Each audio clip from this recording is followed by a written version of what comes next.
even know English!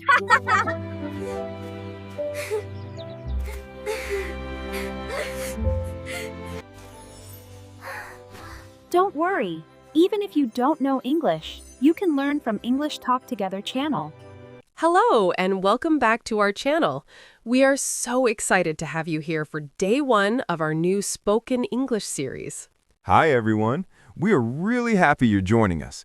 If you want to start speaking English naturally, you're in the right place. Exactly. And if you're new here, don't forget to click that subscribe button and like this video. It really helps us create more lessons for you.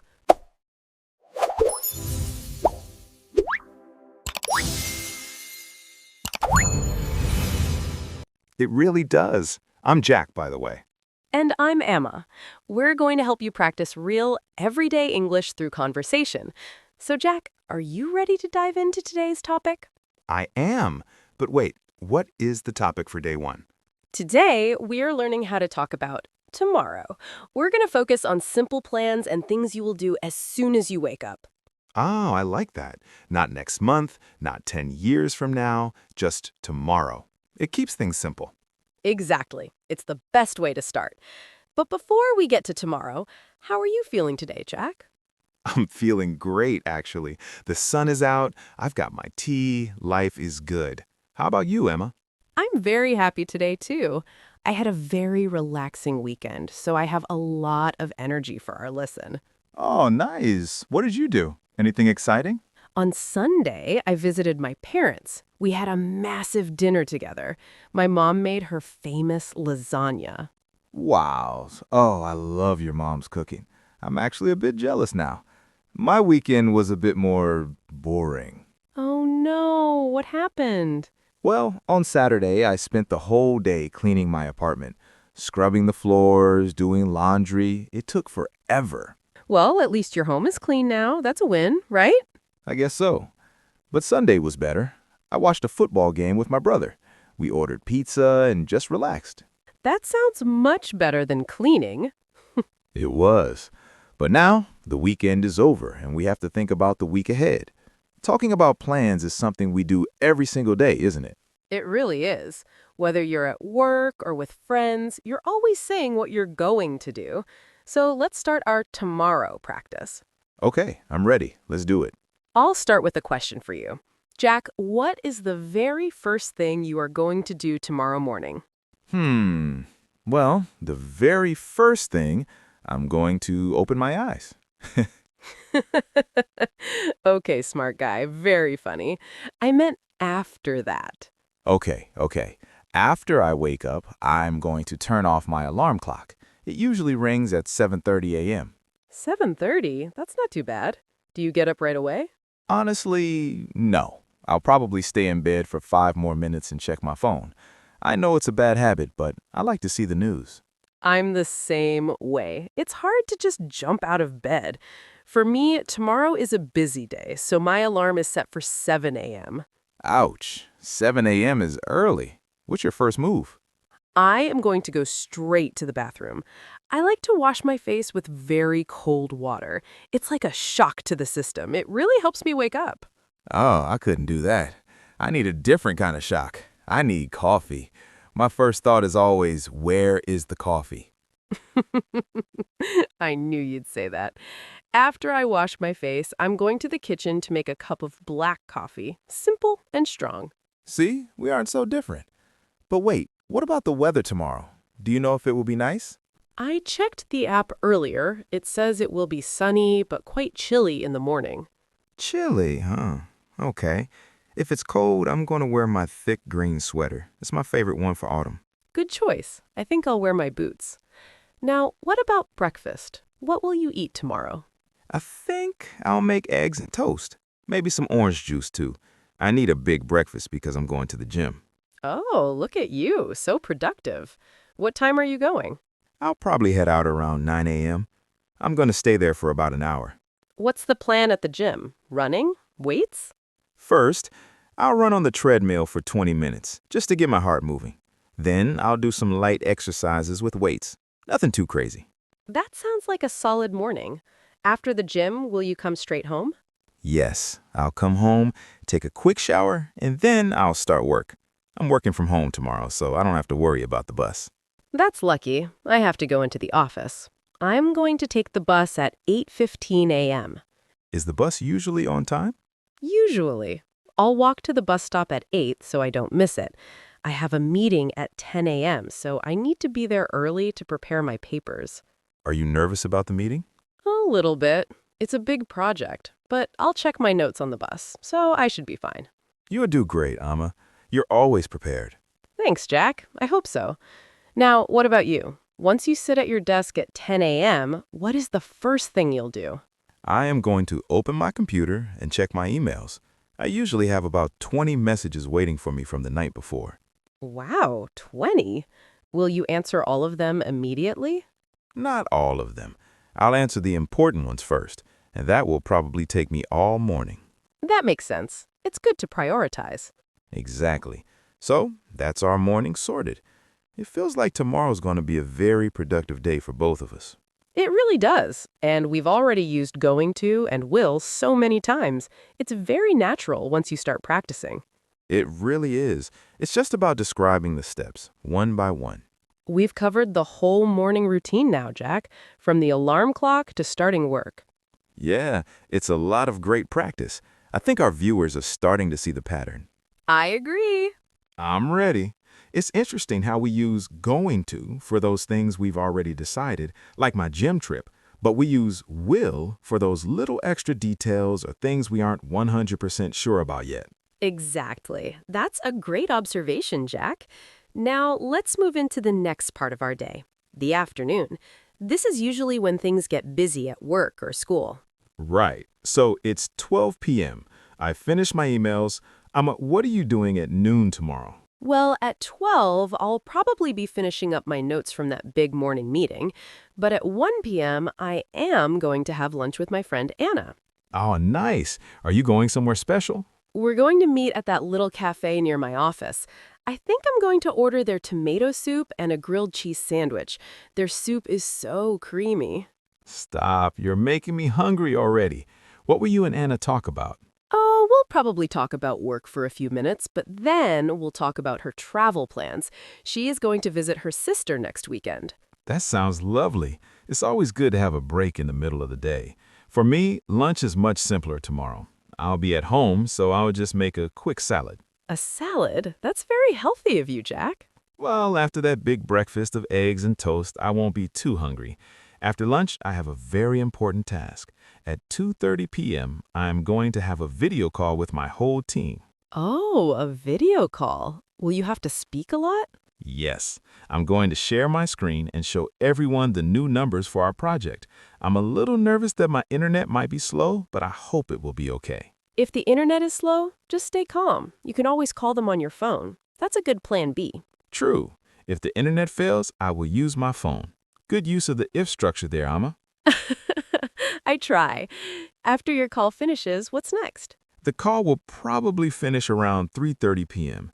I'll probably feel a bit tired after all that talking, so I am going to make a cup of green tea to get some energy back. Green tea is a great choice. I usually reach for a second coffee around 3 p.m., which is probably why I can't sleep at night. You and your coffee. What are you doing at 3? At 3 p.m., I am going to send my final report to my boss. I want to finish it early so I can call a client at 3:30. Is it a difficult client? No, it's Mr. Clark. He's very nice. We're going to talk about a new order he wants to place. I hope it will be a short and easy call. I hope so too. So that takes us to the end of the workday. What time do you usually finish? I'll turn off my computer at 5:30 p.m. precisely. I'll say goodbye to my colleagues, grab my bag, and walk back to the bus stop. And I'll be finishing at 5 p.m. Since I work from home, I'll just close my laptop and I'm done. I'm so jealous of your 0-minute commute, Jack. It's the best part. But tomorrow, I have an errand to run. After work, I'm going to go to the supermarket. Oh, what do you need to buy? I need to buy some orange juice for dinner and maybe some fresh bread. Oh, and I promised I would bring some chocolate for dessert. Wow, now that is an important plan. Chocolate is always a good idea. I agree.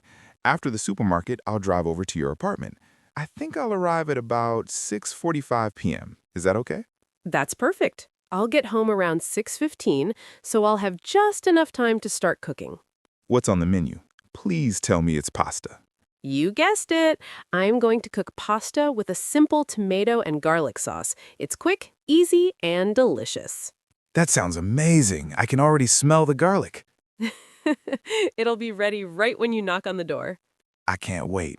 It's nice to have a plan for the evening. It makes the workday go by faster when you have something to look forward to.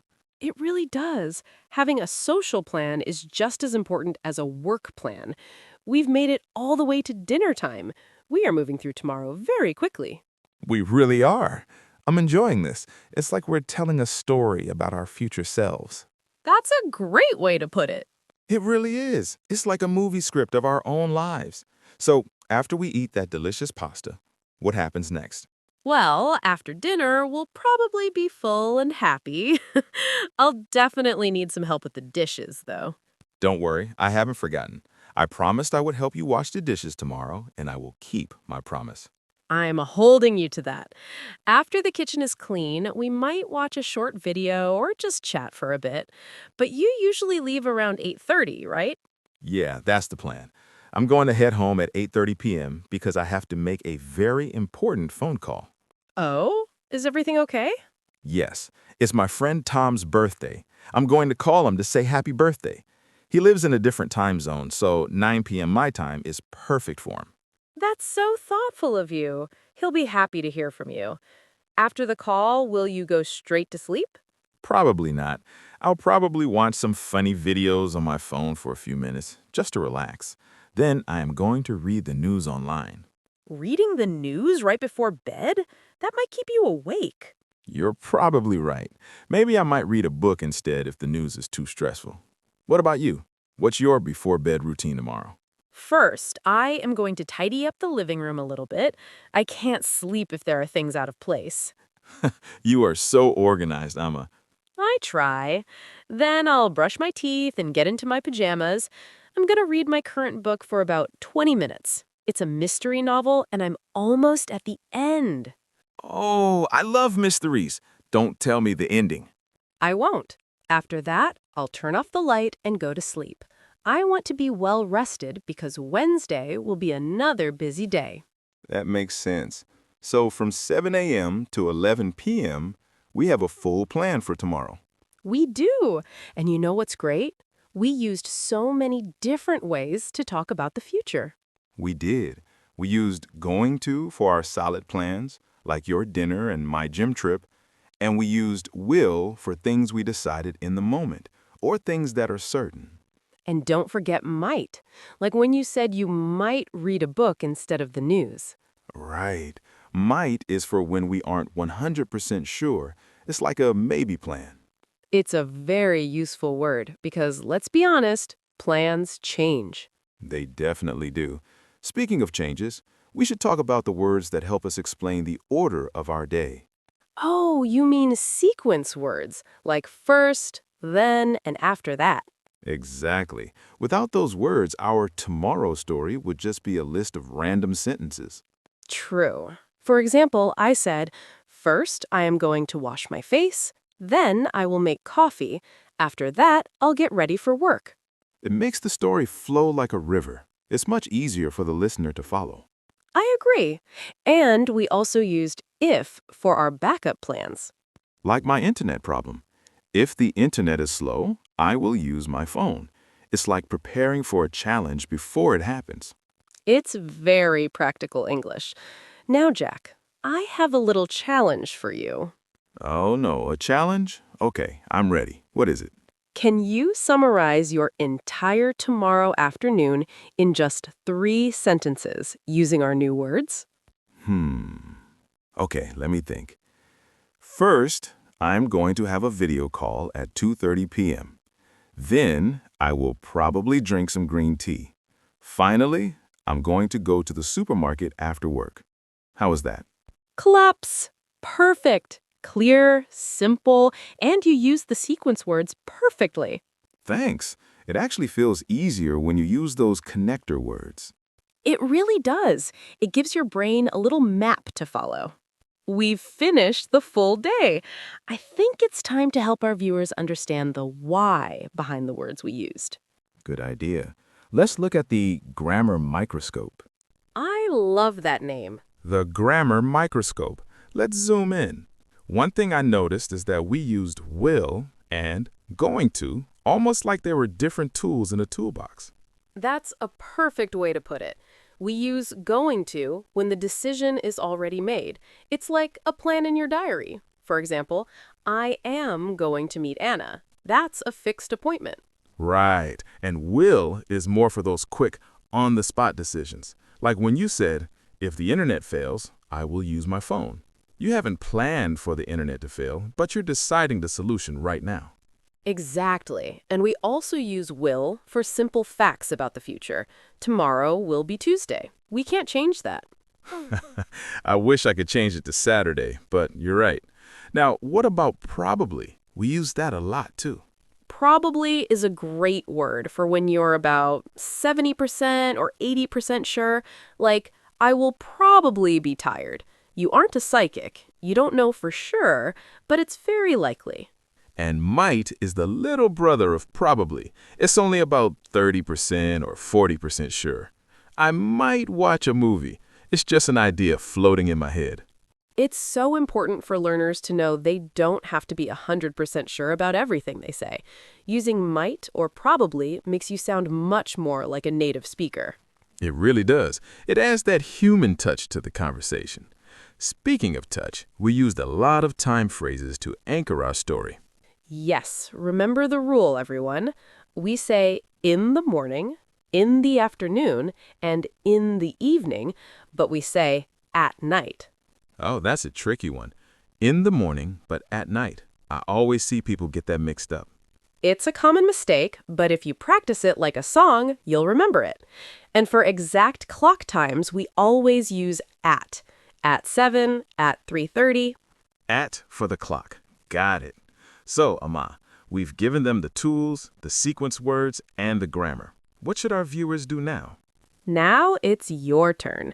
This is the most important part of day 1. We want you to think about your tomorrow. Don't try to explain your whole life. Just give us 3 simple steps. What are you going to do in the morning, the afternoon, and the evening? You can write them in the comments below. For example, tomorrow morning I am going to study English. In the afternoon, I will go to the park. In the evening, I might cook dinner. See, that's only 3 sentences, but it uses all the tools we talked about today. We promise to read your comments and give you some feedback. It makes us so happy to see you practicing. Even if you make a mistake, it's okay. Making mistakes is how you grow. Exactly. Even Amma and I stumble sometimes. The goal is to keep the conversation flowing. Before we wrap up, I have a tiny hint for day 2. Tomorrow, we talked about the future, but in our next video, we are going to travel back in time. Ooh, the past. What did you do yesterday? That's going to be a fun one. It will. It completes the cycle. Once you can talk about today, tomorrow, and yesterday, you can handle almost any basic conversation. You guys are doing an amazing job. Just by finishing this video, you've already taken a huge step toward fluency. We are very proud of you. Thank you for spending your time with us today. Don't forget to like and subscribe if you haven't yet. It helps us keep this series going. Have a wonderful rest of your day and an even better tomorrow. Bye for now, everyone. Goodbye. See you in day 2.